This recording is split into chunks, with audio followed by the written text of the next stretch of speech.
Bonjour à tous, je suis Anne Vittori, médiateur juridique pour SOS Médiagir et aujourd'hui je vais vous expliquer la différence entre un conciliateur de justice et un médiateur juridique justement. Alors, un conciliateur de justice, c'est un bénévole, parfois retraité, qui va offrir de son temps afin de résoudre un certain nombre de conflits du quotidien qui seraient inadaptés au tribunal ou qui ne nécessiteraient pas l'intervention d'un juge. Ce conciliateur de justice, il ne peut pas intervenir dans le domaine familial, ni pénal, ni administratif, tout simplement parce qu'il est lui-même un agent de l'État et qu'il ne peut pas, et qu'il y aurait un conflit d'intérêts s'il intervenait pour les impôts, pour les mairies, pour la fonction publique, etc., etc. Le médiateur juridique, c'est un professionnel formé et diplômé en gestion des conflits. La plupart du temps, c'est un juriste également. Et ce professionnel, il est neutre et indépendant, c'est-à-dire que lui, il peut intervenir dans tous les domaines. Dans tous les domaines du droit, il peut intervenir.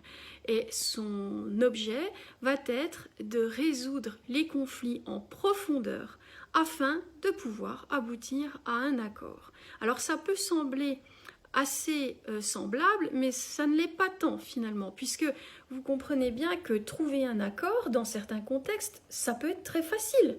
Si on a mal compris le problème, si on a peu de temps, si on ne se sent pas, dans son état normal, etc., on peut trouver un accord assez facilement.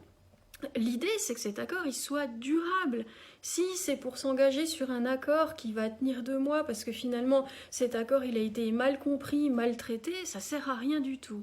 Et c'est tout l'objet du médiateur, puisque vous vous doutez bien qu'on n'a pas le même type de conflit lorsqu'on va rencontrer un problème de surfacturation avec un opérateur téléphonique que lorsqu'on va avoir un conflit dans une succession, où il y a un problème au sein de la famille, ou alors un conflit avec son employeur dans une société pour laquelle on travaille depuis 20 ans, ou alors sur un conflit de voisinage avec son voisin depuis 40 ans.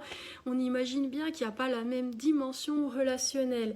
Et le problème, c'est que dans ces conflits qui vont être complexes, ou parfois même le sujet est complexe et qui peut donner lui-même lieu à des malentendus, si on ne traite pas bien chaque petit aspect et qu'on n'a pas bien compris quelles étaient les raisons des objections, pourquoi cette personne elle est en colère, quelles sont vraiment les motivations et qu'on n'a pas tout écarté, eh bien on ne résout rien, le conflit il reviendra.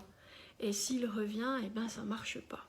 Et bon, il y a une autre des différences également, c'est que le médiateur, il peut être saisi à la demande des parties, à la demande de l'avocat et à la demande du juge également, à tout moment de la procédure. Ça peut être avant, donc on parlera de médiation conventionnelle, et ça peut être pendant et après la procédure. À ce moment-là, on sera encore dans une médiation conventionnelle, sauf si c'est le juge qui demande l'intervention du médiateur. À ce moment-là, on parlera de médiation judiciaire, puisque les médiateurs peuvent également figurer sur des listes de cours d'appel et également au tribunal administratif. Voilà, donc ils peuvent être sollicités par les juges. J'espère vous avoir à peu près tout dit. Si vous avez des questions, n'hésitez pas. En attendant, je vous souhaite une bonne journée et j'espère vous avoir aidé. À bientôt.